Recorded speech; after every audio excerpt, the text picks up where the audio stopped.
Olá pessoal, aqui é o Max Macedo e vou dar continuidade ao assunto abordado no vídeo anterior, reatividade versus atividade.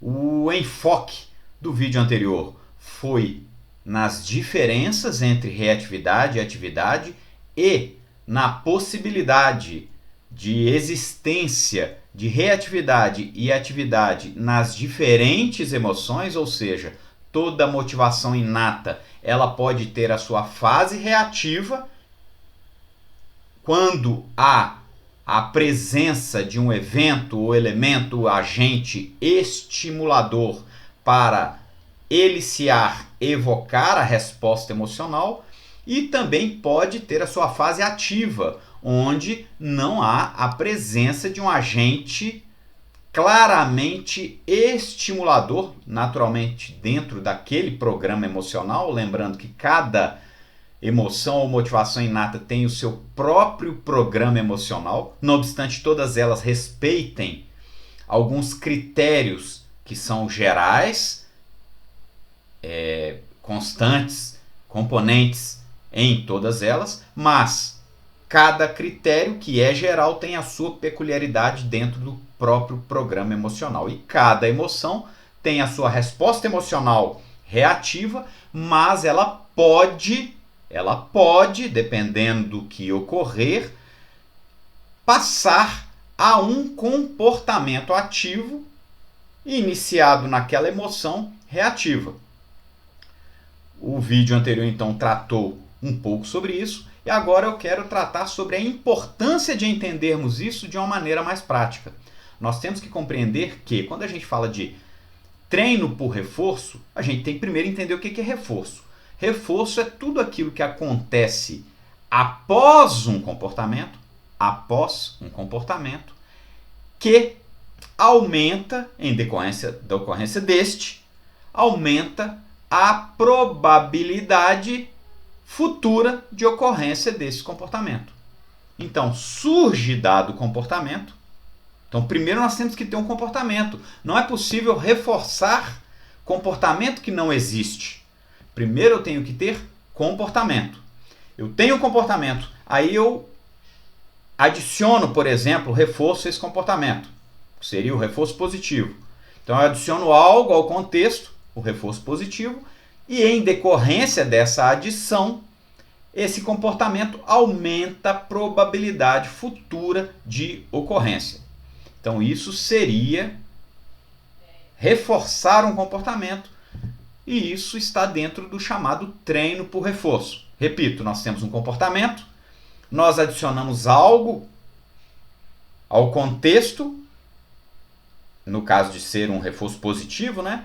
E esse comportamento aumenta as suas chances de ocorrer. Esse é um quadro típico de um quadro de reforço positivo de determinado comportamento. Bem, dito isso, vamos começar a analisar de maneira mais detalhada.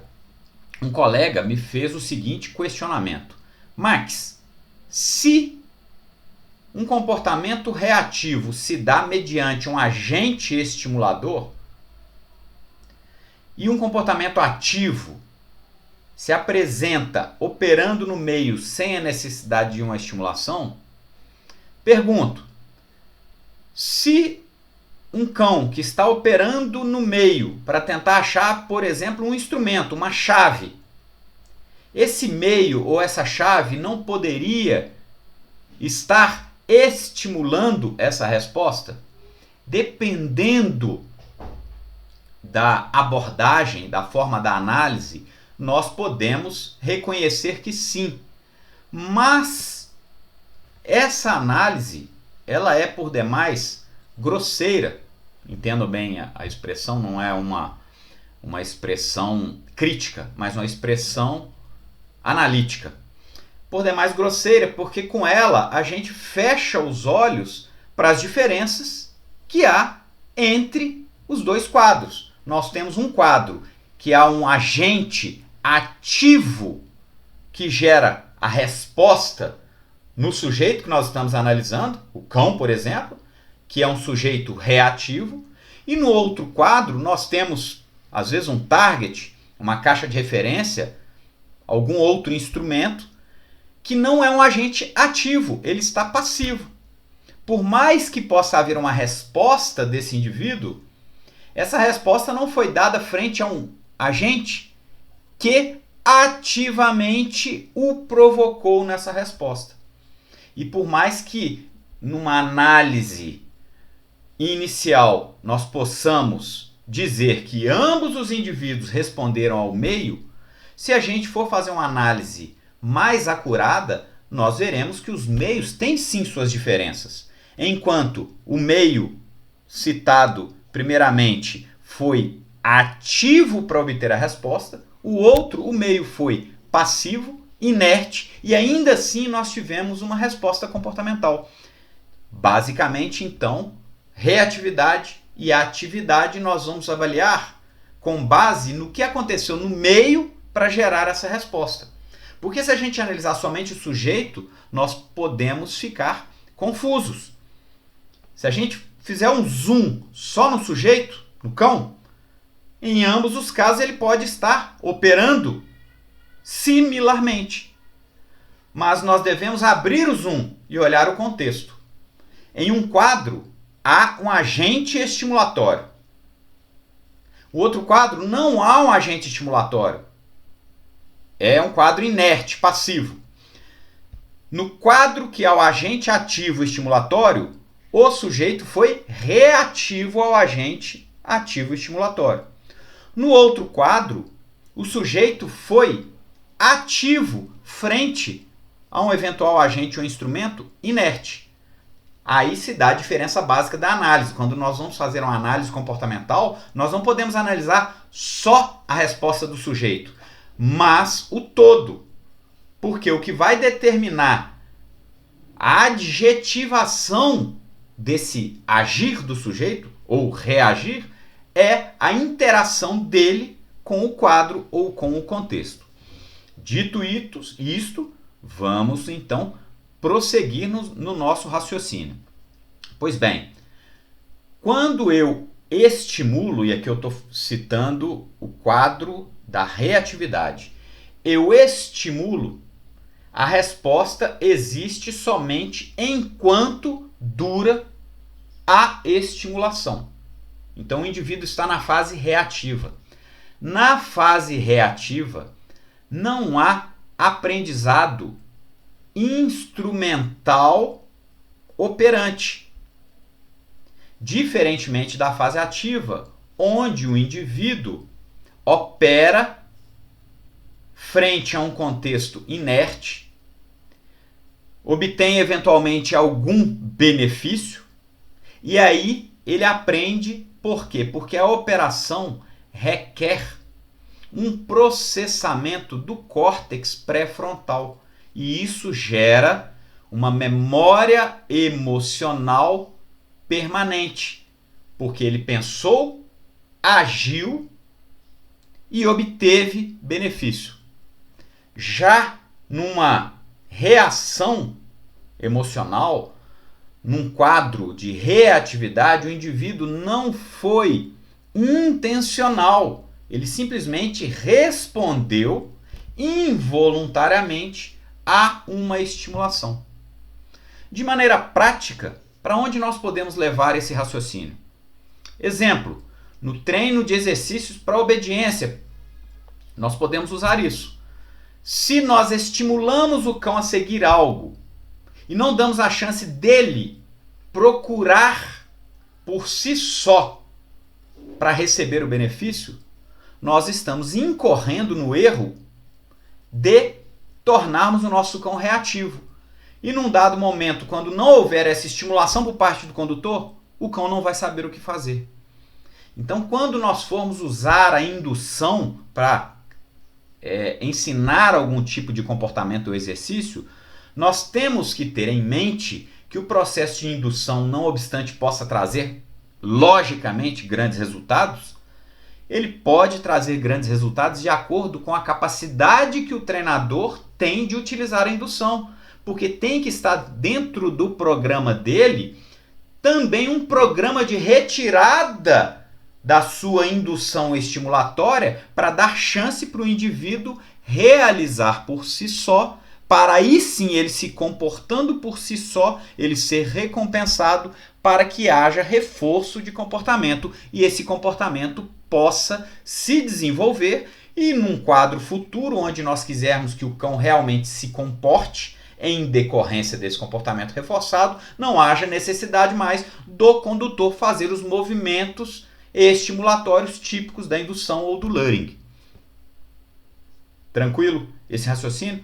A mesma coisa, o mesmo raciocínio, nós vamos levar, por exemplo, para um treino de proteção, quando se vai estimular, vou escolher aqui uma emoção, a agressão social. Se o figurante estimula, ou seja, se coloca como ameaçador, pressiona, o cão reage e o figurante simplesmente foge, o que ele fez foi única e exclusivamente estimular e retirar a estimulação. O cão reagiu, logo não tem mais estimulação, ele volta ao normal. Então não houve um processo de reforço de comportamento ativo aqui. E vai ficar igual se a gente ficar apertando o acelerador de um carro em ponto morto. Eu aperto o acelerador, o motor responde com aumento de rotação. Quando eu tiro o pé do acelerador, o motor volta à sua rotação normal. O motor foi um grande exemplo do que seria um comportamento puramente reativo. Como nós devemos fazer para tentar sair da reatividade na agressão social e levar para a atividade? Na maior parte dos cães, para não dizer a totalidade, a agressão social ativa, ela vai ou pode ou deve nascer num sistema de treino ou mesmo naturalmente em um evento reativo. Então o indivíduo se sente ameaçado, mas essa ameaça cede por determinado momento sem ser eliminada. E é isso que os figurantes, principalmente os mais capacitados, fazem. Eles pressionam, quando o cão reage, eles param de pressionar, mas eles não se retiram completamente.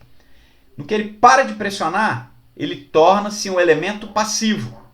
E agora, o cão, tendo por base aquela emoção que ele mergulhou em decorrência da estimulação e a percepção de que quando ele reagiu forte, o figurante foi parado, ele começa a pensar. E ele pensa, mais ou menos assim, tá? Eu estou imaginando aqui. Opa, eu lati e o cara parou. Então quer dizer que esse cara pode ser que ele tenha medo de mim. No que ele começa a pensar, ele se arrisca. Quando ele se arrisca e faz uau, aí já foi um comportamento ativo, porque passou por um processamento de intencionalidade. E agora ele se comportou contra um agente passivo, uau, e o figurante corre. Nós começamos agora a sair do ciclo da reatividade para entrar no ciclo da atividade. Qual o comportamento que foi reforçado? A fase ativa do comportamento. E quando nós temos um comportamento reforçado, nós temos uma probabilidade futura de ocorrência desse comportamento aumentada. Dessa forma, se bem conduzido, esse cão poderá aumentar a fase ativa da agressão social dele, diminuindo gradativamente, cada vez mais, a sua fase reativa, até chegar a um ponto, dependendo do cão, dependendo da idade, dependendo de como for trabalhado, em que ele entrará no contexto já na chamada agressão social ativa. A mesma coisa nós podemos usar para caça. Enquanto é filhote, se você põe uma bolinha parada no meio de uma ninhada, ela não despertará nessa ninhada a vontade de correr e pegar a bolinha. Por quê? Porque a bolinha é um elemento predatoriamente inerte nesse quadro. Como ela é um elemento evocativo da emoção predatória ou da caça? Quando ela rola. Aí o filhotinho vai e pega. O filhotinho, nesse caso, foi reativo à estimulação da bolinha, que se comportou como caça. mas, de acordo com o processo, isso é um processo de aprendizado, ele deixa de ser reativo à bola. A bola pode estar parada com o passar do tempo e ele vai até a bola. E de acordo com o processo, se nós tornarmos cada vez mais sofisticado e complexo esse processo, nós podemos colocar o cão para operar diferentes instrumentos, exercícios, para que ele obtenha uma bola que sequer ele está vendo, às vezes está no bolso do condutor. E quando ele está operando para obter, ele está numa fase ativa e recompensa na fase ativa realmente leva a aprendizado instrumental. E uma outra coisa que eu reforço também é que quanto mais primitivo for o cérebro, quanto mais instintivo entre aspas, por favor, tá?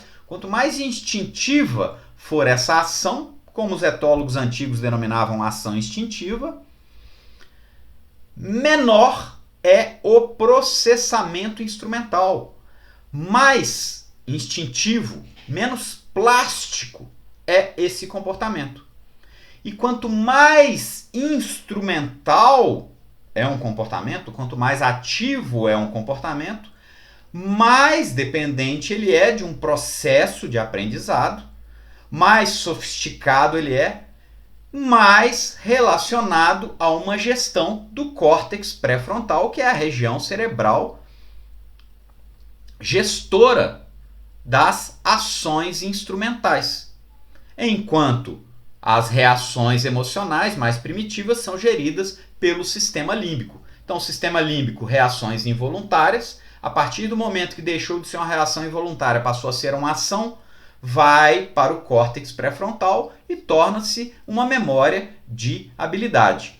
Quando nós tratamos de defesa ou agressão social reativa, estamos tratando de uma emoção numa fase que é gerida pelo sistema límbico. É uma reação involuntária.